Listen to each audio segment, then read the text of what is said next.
শহীদ বুদ্ধিজীবী দিবস উপলক্ষে কক্সবাজারে জেলা প্রশাসনের উদ্যোগে আলোচনা সভা অনুষ্ঠিত হয়েছে।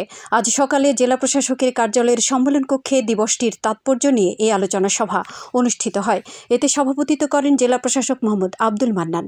সভাপতির বক্তব্যে জেলা প্রশাসক বলেন, মুক্তিযুদ্ধের মহান বিজয়ের প্রাক্কালে দেশের আলোর দিশারি বুদ্ধিজীবীদের নৃশংসভাবে হত্যা করা হয়েছে, যাঁদের মধ্যে ছিলেন প্রগতিশীল লেখক, শিক্ষক, সাংবাদিক, শিল্পীসহ বিভিন্ন পেশার বুদ্ধিজীবী। তিনি বলেন, শহীদ বুদ্ধিজীবীদের আত্মত্যাগ তখনই সার্থক হবে যখন একটি বৈষম্যমুক্ত ও অসাম্প্রদায়িক বাংলাদেশ বিনির্মাণ হবে।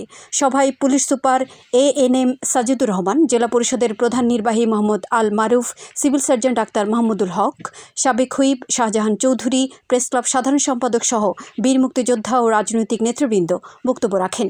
এ সময় সরকারি বেসরকারি বিভিন্ন দপ্তরের কর্মকর্তা, ছাত্র প্রতিনিধি সহ সংশ্লিষ্টরা উপস্থিত ছিলেন। এদিকে উখিয়ায় শহীদ বুদ্ধিজীবী দিবস উপলক্ষে আজ আলোচনা সভা অনুষ্ঠিত হয়েছে।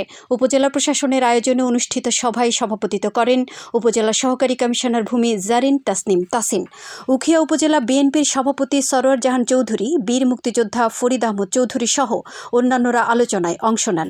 সভায় শহীদ বুদ্ধিজীবীদের আত্মার মাগফিরাত কামনা করা হয়। অপরদিকে মহেশখালীতে শহীদ বুদ্ধিজীবী দিবস উপলক্ষে উপজেলা পরিষদ মিলনায়তনে আলোচনা সভা অনুষ্ঠিত হয়েছে। সভায় সভাপতিত্ব করেন সহকারী কমিশনার ভূমি মোহাম্মদ আবু জাফর মজুমদার। এ সময় জুলাই আন্দোলনের শহীদ তানভীর সিদ্দিকীর পিতা বাদশা মিয়া সহ সংশ্লিষ্টরা উপস্থিত ছিলেন।